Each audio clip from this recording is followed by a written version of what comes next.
Assalamu alaikum dear students. Hope you are fit and fine. I'm Parvez Wani. Today I'm going to discuss about the chapter Tribalism, Decoys and the Vision of a Golden Age. This is the chapter taken from the class 8th history. So you can also subscribe my channel that's given below. So let us take this chapter Tribalism, Decoys and the Vision of a Golden Age. Hope you will enjoy the chapter. Now, my dear, let us first define what is tribe. Tribe can be defined in different ways. There are two definitions given on the screen. Tribe is a social division in a traditional society consisting of families or communities linked by social, economic, religious, or blood ties, with a common culture and dialect, typically having a recognized leader. Second definition, tribe is a group of people living together, sharing same culture, religious beliefs, history, customs, values, traditions, economic resources, and above all, are linked with each other by blood relations, marriages, ancestry, and sometimes through economic relations. तो tribe होती क्या है dear? Tribe असल में एक group होता है लोगों का जो साथ में रहते हैं, खाते पीते हैं, उनकी हिस्ट्री एक जैसी होती है या हम कहेंगे एक ही होती है, उनका कल्चर एक होता है, उनके रिलीजियस बिलीफ्स एक होते हैं, और तो और ये ट्राइब के लोग आपस में रिलेटेड होते हैं, इनके आपस में रिलेशंस होती है. क्या रिलेशंस होती है? कभी ब्लड रिलेशंस होती है, तो कभी इनको मैरिज रिलेशंस होती हैं, कहीं पे इकोनॉमिक रिलेशंस, मतलब किसी के घर में कोई काम करता है as a servant, he is also the part of a family and also the part of a tribe. So कभी एंसेस्ट्री, मतलब जैसे हमारी एंसेस्ट्री होती है, वो कैसे होती है? I am related to my father through blood relation. My father is related to grandfather through blood relations. My uncles are related to me through blood relations. My cousins are related to me through blood relations. So these blood relations are collectively called as ancestry. It means we have common ancestry. We belong to some one person. जो हमारा grandfather है वो सबका एक ही है, चाहे हम कितने भी अंकल्स हों, कितने भी कज़न्स हों. तो यहाँ पे भी इस ट्राइब में ऐसा ही होता है. तो ऐसा एक ग्रुप जो आपस में जुड़े हों, जो एक साथ रहते हों, जो एक साथ खाते पीते हों, this is called tribe.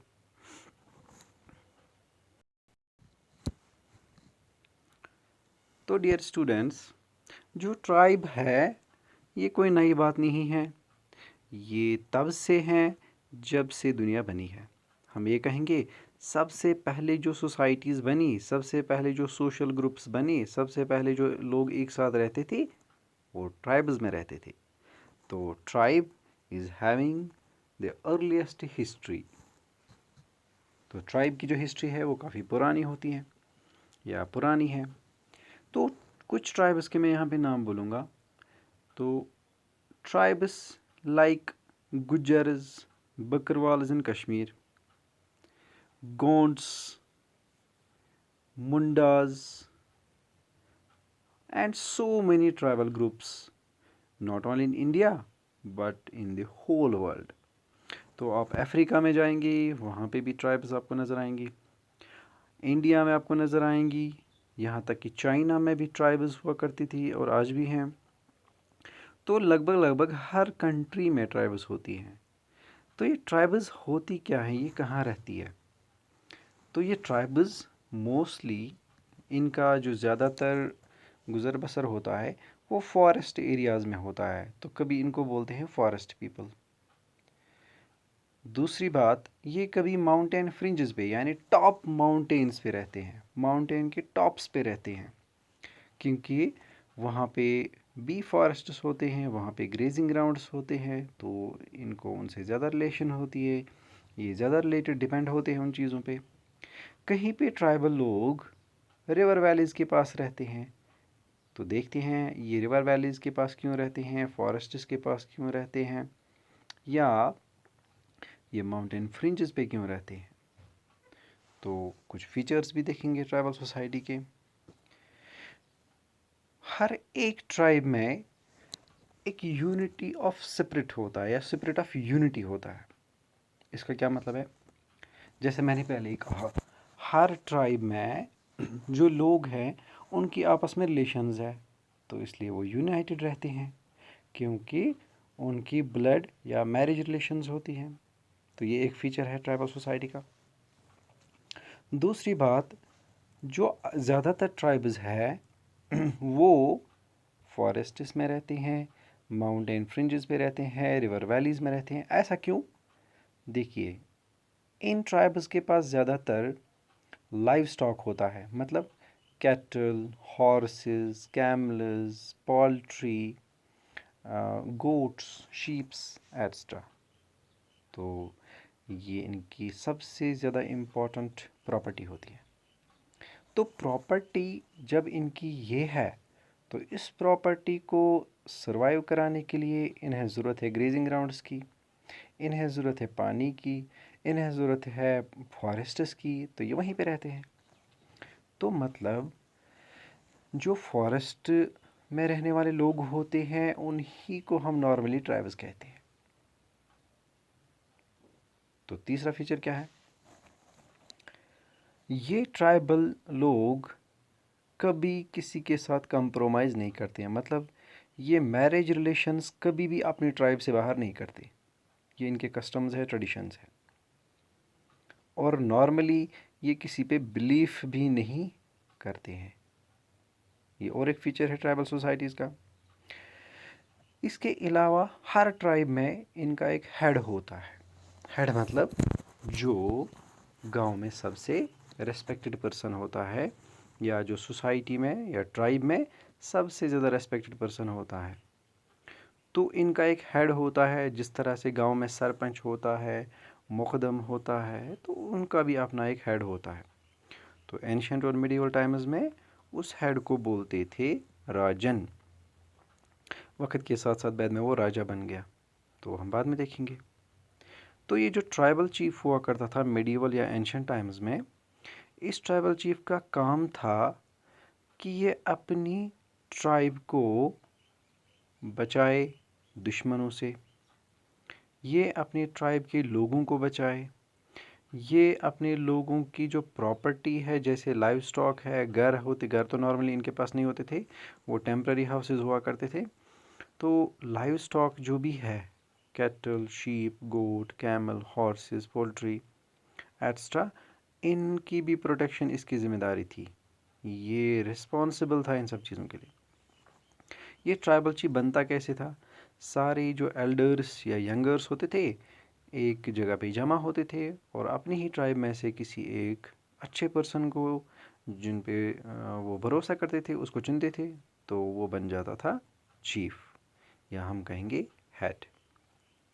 Tribal chief की और एक रिस्पॉन्सिबिलिटी थी, अगर फैमिली में husband wife, brother sister, father son के बीच में कोई भी डिस्प्यूट है, उसको सॉल्व करना, चाहे वो मैरिज से रिलेटेड हो, चाहे वो प्रॉपर्टी से रिलेटेड हो, या किसी और चीज़ से रिलेटेड, इस प्रॉब्लम का सॉल्यूशन ट्राइबल चीफ देता था। इसके अलावा इस ट्राइबल चीफ का काम था, ट्राइबल चीफ का ये भी काम था कि वो कैटल रेड्स कंडक्ट करता था। कैटल रेड मतलब क्या गो? कैटल रेड का मतलब है कि दूसरी ट्राइब में जो कैटल स्टॉक हुआ करता था उसको चुराना। जी बिल्कुल।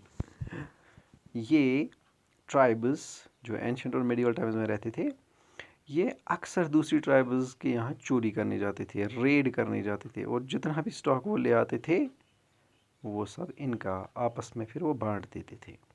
यानी सारे ट्राइबल जो भी फैमिलीज़ थी उनको कुछ ना कुछ उस रेड में से मिलता था।